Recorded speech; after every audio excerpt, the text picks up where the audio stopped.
આજને દિવસે આપણા ભારતવાસીઓને ખૂબ જ અગત્યનો આજનો દિવસ કહેવાય. કારણ કે આપણે બધા જાણીએ છીએ કે ગુરુ વગર જ્ઞાન નહીં. આપણે જે સાચું જ્ઞાન, સાચી દિશા, સાચો માર્ગ એ એવા જે ગુરુ છે એ આપણે બતાવે.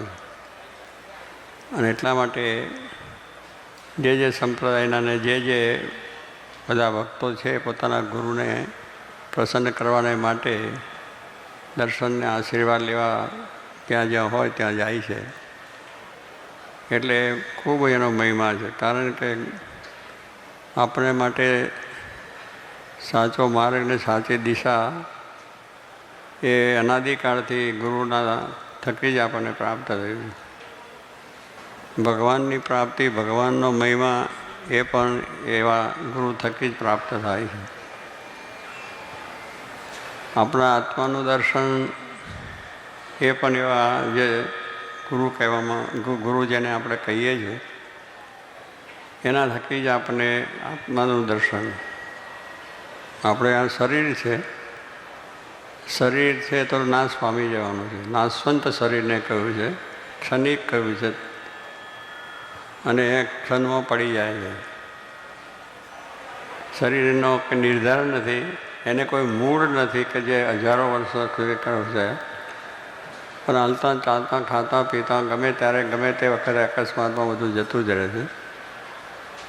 અને શરીરથી જે વસ્તુ આપણે પ્રાપ્ત કરેલી વસ્તુ છે આ દુનિયામાં, પૈસા, ટકા, સમૃદ્ધિ, બંગલા, એ પણ એ શરીર જાય છૂટી જાય છે એની સાથે એ પણ ચાલ્યું જાય.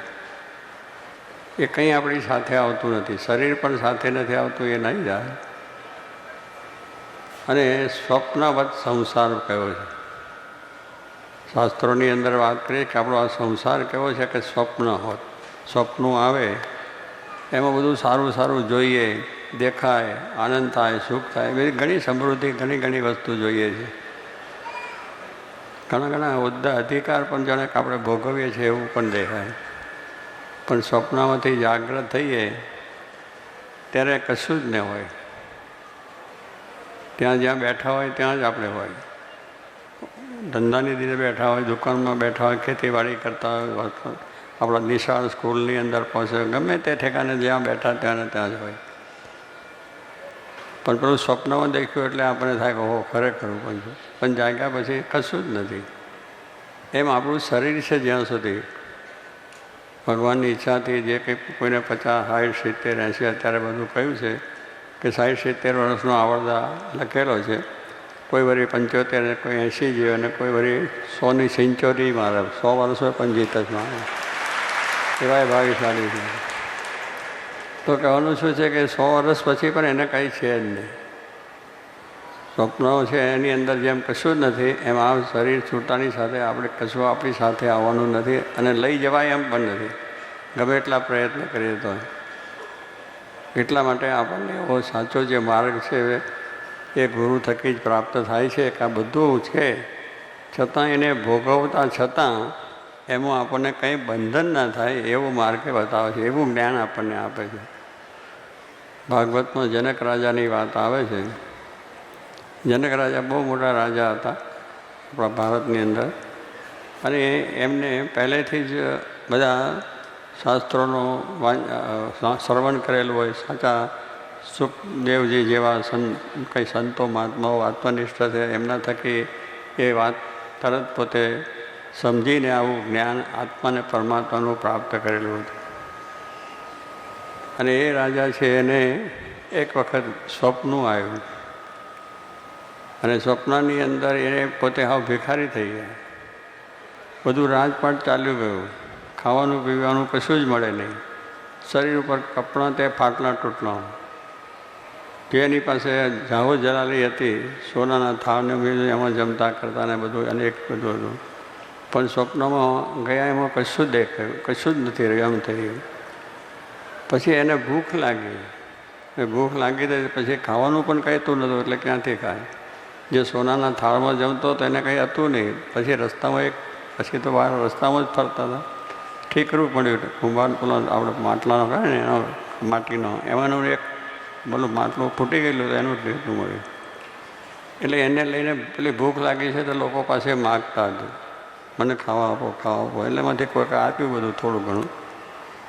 એ થોડું ઘણું છે એને પાછું ત્યાં આગળ બેસીને જમવાનો વિચાર કર્યો. એટલે એક ઠેકાને એક મકાન હતું ને એનો ઓટલો હતો. એ ઓટલા આગળ જઈને બેસીને પોતે ખાવા માટે પ્રયત્ન કરે છે. આમ ખાય છે ને એટલામાં બે ખૂંટિયા જેને કહીએ છીએ આપણે, સાંડ જે સાંડ કહીએ છીએ ને એ ખૂંટિયા, એ બહુ અલમસ્ત હોય, બધા ખાઈ પીને અલમસ્ત થયેલા હોય. એટલે ને કે કોઈને કહેતા તો ખૂંટિયા જેવો છે. એટલે શું કે અલમસ્ત થયો અને લોકો જોડે તકરાર કરતો હોય. એટલે ખૂંટિયા છે બહુ એકદમ તોફાની માણસ હોય. તો તોફાની એ બળદ એના નહીં પણ એને ખૂંટિયા કહેવા હોય. તે લડે હાડે લડતા લડતા લડતા એકબીજાને માથું આમ ભરાતા ભરાતા રાજા બેઠો છે ત્યાં આવી ગયા. રાજાને થયું કે આવશે મને મારી નાખશે, મરી જઈશું. તે દોડ્યા, ઊભા થઈને ચાલે દોડ્યા. પેલા ખૂંટિયા પણ તોફાને ચડેલા હતા તેની પછાડી દોડ્યા. એટલે પેલો રાજા કાં તો મરી, તે રાજો દોડ્યો જાય છે ને પેલા ખૂંટિયા પાસે જાય. અડધો માઇલ જેટલું કંઈક દોડ્યા પણ રાજા થાકી ગયો. એટલે એને એકદમ પેલું ઠીકરું હતું હાથમાંથી પડી ગયું. અને આ ઠીકરું પડી ગયું છે ને ત્યાંથી ઊંઘમાંથી જાગી ગયા. પોતાના મહેલમાં સૂતા છે. છડી પોકારાય છે. જજુરિયા બધા હજુર કરે, ખાવા પીવાનું બીજું ત્રીજું બધી જૂસ બૂસ લઈને આવીને ઊભા રહ્યા બધા. અને આ જમવાની વાત કરે છે બધા બેઠા. એટલે રાજાને વિચાર થયો કે હું હતું થોડીક વાર પહેલાં તો હાવ મારું બધું જ હતું રીધું, કશું નહોતું. અત્યારે તો બધું દેખાય છે મને. એટલે એને શંકા થઈ કે હું સાચું છું, સ્વપ્નમાં જોયું સાચું, કાં હું અત્યારે બેઠો છે બંગલામાં સાચું. એ વિચાર કરતા એને પછી પોતાની એક સભા, બધા ઉમરાઓ હતા, સારા વિદ્વાનો હતા, સારા જે વિદ્વાન પંડિતો બધાને બોલાયા. અને સભાની અંદર પછી એને પ્રશ્ન કર્યો કે આ મેં સ્વપ્ન થયું અને મને આવું દેખાયું, એ સ્વપ્ન સાચું કે આ મારું અત્યારે હું બંગલામાં બધું બેઠો છું જાહો જ લઈ સાચું છે? બધા મૂંઝાયા, કારણ કે એને સાચા ગુરુ કોઈ મળ્યા ના હોય તો મૂંઝવણ થાય જ કે એ રસ્તો બતાવવાને મારે. એટલે એ કોઈ કહી શક્યું નહીં. એટલામાં એક ઋષિ આવ્યા જેને અષ્ટાવક્ર ઋષિ કહેવાતા. બહુ સમર્થ ઋષિ થઈ ગયા બને અંદર, પણ એને 8 અંગ વાંકા હતા.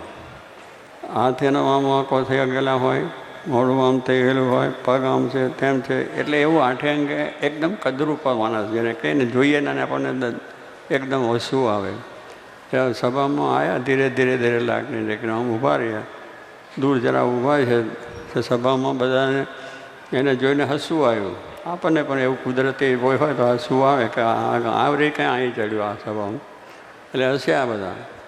અચ્છા, પણ જે અલમસ્ત યોગીઓ છે એને કંઈ પડી નથી દુનિયા, રાજા હોય કે મહારાજા હોય કે દુનિયાની ગમે તેટલી સંપત્તિ હોય એને કંઈ જરૂર નથી. સિકંદરની વાત આપણે આવે છે ને આપણે વાત જાણીએ છીએ કે નહીં, આપણા ઋષિમુનિને કહ્યું તું આય મારી પાસે, મારે કાંઈ તારી જરૂર નથી. એટલા અલમસ્ત છે કે એને કોઈ જાતનો સત્તાનો મોહ નથી, પૈસાનો મોહ નથી, મારું નથી, તારું નથી, છળ કપડ પ્રબંધ નથી, કંઈ અપેક્ષા જ નથી. અપેક્ષા જેટલી છે એટલું આપણને દુઃખ, અને કોઈ અપેક્ષા ના હોય એટલે શાંતિ. એટલે એવું કે અલમસ્ત જે જોગી એમને મહાન સંત હતા એને કહી દીધું કે આ બધાને જોયું હસતા. એટલે કહ્યું હે રાજા, હું એમ જાણતો હતો કે રાજા કંઈ જ્ઞાની સમજું છે એટલે હું અહીંયા આગળ તને મળવા માટે આવ્યો છું. પણ જ્યારે સભામાં આવીને જોઉં છું તારા બધા તમે ચમાર બેઠા છો. ચમાર એટલે તો આપ બધા સમજી ગયા છો આપણે ગુજરાતી ભાષાની અંદર. ચામડો જે કરે ચમાર લોકો, ઢોરનો ચામડો ચીરી અને એને પાછો કાલવે કરે ને તેના જોડા પહેરાતા પહેલાં ત્યાં, અને ત્યારે ચાલે છે. તો કહેવાનું શું કે બધું કહ્યું. પેલા દૃશ્ય બહુ નિધડકપણે બોલ્યો. દેખાય આમ હતા પણ જ્યારે એને પોતાને જ્ઞાનની વાત છે તો જ્ઞાનના કેપમાં કહ્યું તમે બધા ચમાર છો. પેલા રાજાને પણ થઈ ગયું કે મને પણ ચમારાતો કહ્યો, બધાને ચમાર કહ્યા. એટલે નજીક બોલાયા. ઋષિ આવ્યા એટલે રાજા જરા બુદ્ધિવાળો હતો એટલે રાજા મોડાયા, આસન આપ્યું, એને બેસાડ્યા, પૂજાપાઠ કરી, ફૂલહાર પહેરાયા. પછી કહ્યું કે મહારાજ તમે અમને ચમાર કેમ કહ્યા? તો કે ચમાર હું તમને એટલા માટે કહું છું કે તમે મારા શરીર સામું જુઓ છો. મારું શરીર કેવું છે એને તમે, કોઈનું રૂપાળું જુઓ, કોઈને નગરું જુઓ, બધું કોઈને પણ પેલા લંગડા હોય, લૂલા હોય, વાંડા હોય, બાળા હોય, બધા ઘણા એવા કદરતા હોય. કોઈને રૂપાળા માણસો હોય એટલે રૂપાળામાં આપણે મોહ થાય ને પહેલાં મોહ ના થાય. એટલે તમે જે મારું સ્વરૂપ, મારું દેહ જોઈને હસ્યા છો એટલે મેં કહ્યું તમારા ચામડીનો તમને જ્ઞાન છે.